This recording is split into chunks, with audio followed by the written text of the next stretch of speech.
Hello everybody, it's Darth Shockwave here. I'm back for another review. Today's review is going to be on Starcom vehicles. Sorry I've not done a video for a little while. I bought Call of Duty Modern Warfare 2 last week and I've been playing that quite a lot. So I thought, oh, I've got the time today, I'm off today, so I'll do a review for you today.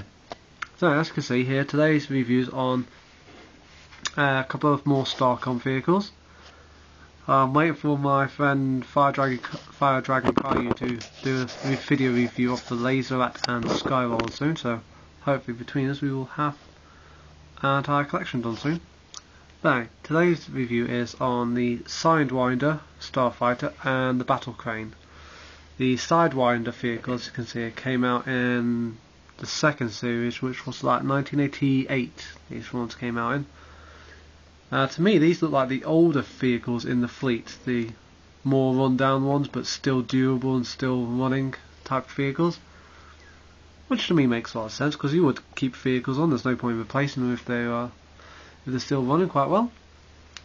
As overall, it's a nice little vehicle, nice streamlined shape to it. It's got the wings high up, they've got rotating cannon on top, and the cannons at the front, engines at the rear.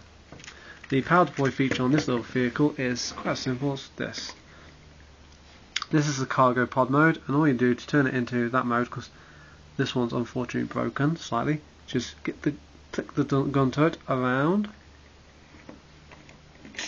like that, and then there you go. Springs into action, and wings come up, engines pop out, cockpit ping snaps in place, and the guns come on top.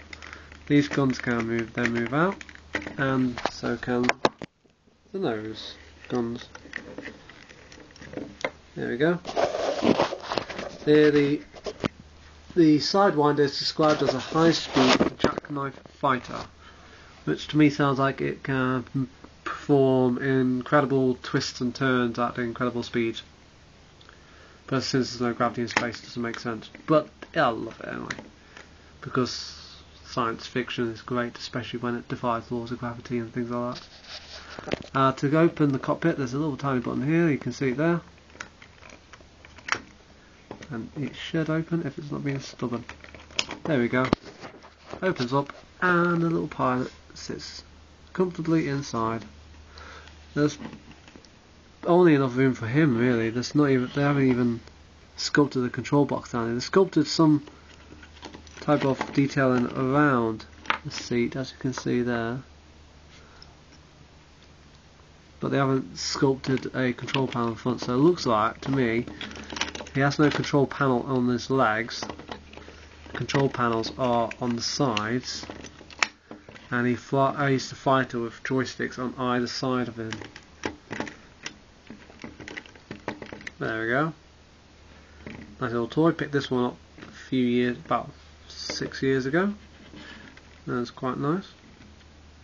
This is when they stopped coming out with figures designated to the vehicle.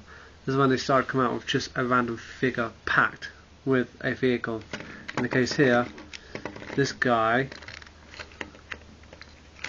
open up, is actually the Starmax bomber pilot, and he came with that vehicle. Right, so that's the I forgot his name, Sidewinder.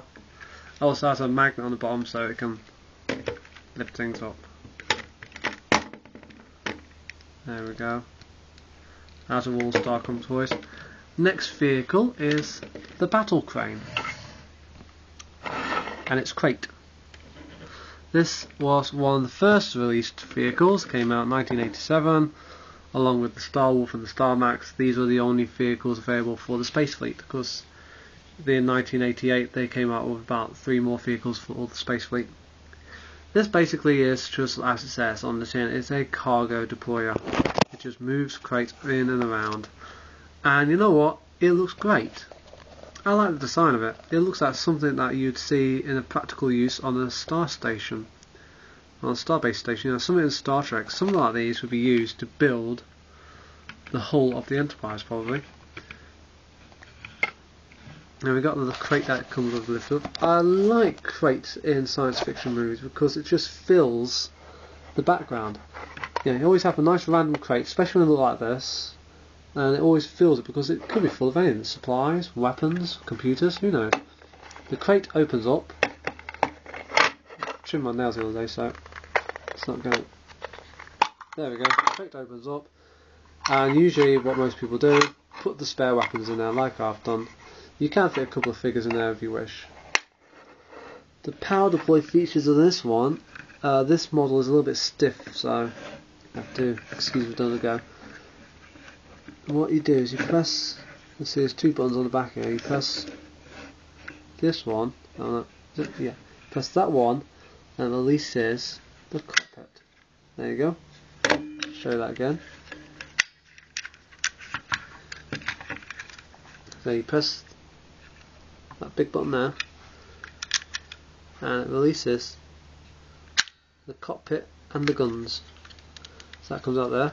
The other button is for the turbines on the side. Sometimes it's a bit stubborn, so you press that. One comes out. The other one you have to persuade it. There we go. So they come out.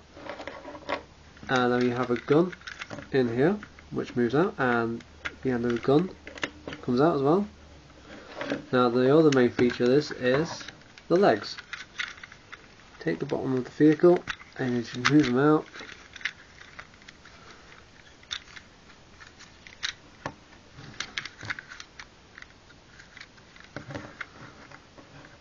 And there you have a walk-in standing battle crane. Here's its driver, usual Starcom things, magnets in the boots, black boots, things like that. And he just sits comfortably in the cockpit, and then you just move the glass canopy toward him a bit. There we go. And that's how he does. That's how he sits in there. You see what I mean? How it could be used like to build like the Enterprise, because you can picture these things walking around the hull, attaching parts to it. And now, to pick up, what you do now is, because it comes with a crate, it also has a magnet underneath. So what you do is pick up a crate and fly off of it somewhere. As you see in many sci-fi shows, a random vehicle flying a random crate, just to give the impression of a busy space station. Deep Space Nine had a lot of it in, I know that, and some other random TV shows that I've forgotten from my youth. The new Star Trek movie also had a lot of things, activity buzzing in the hangars. I love things like that. It just makes everything more complete, I think. Also, to get rid of the crate, you press the same button that you use to deploy the cockpit, and the crate comes out. Battlecrane flies off, does his business, and that's it. The crate can also be picked up by other vehicles, like the Star Wolf, but it can't be dropped as easily. The Battlecrane can be used to pick up other vehicles, like the Star Wolf here. Oops. But because of the strange shapes, hang on, will it do it? Oh, it's folding the wings in. There we go. Pick up a Star Wolf and fly off of it. And drop it off and deploy it. Also other vehicles.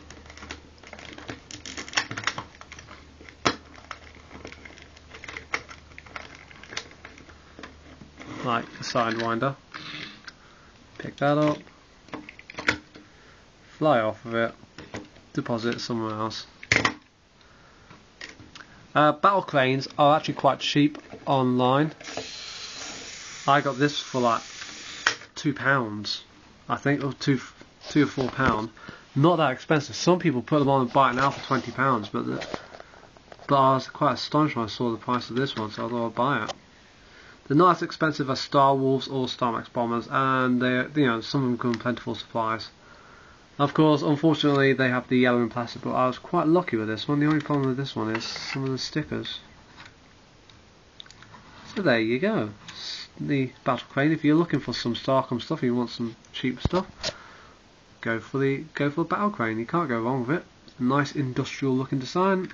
Not as sleek or as fast as Star Wolf or Star Max, but it gets the job done just as good. So highly recommended one. I hope you enjoyed this review. I certainly enjoyed doing it. and another blast from the past here from Darth Shockwave, and I'll see you all again soon. Bye!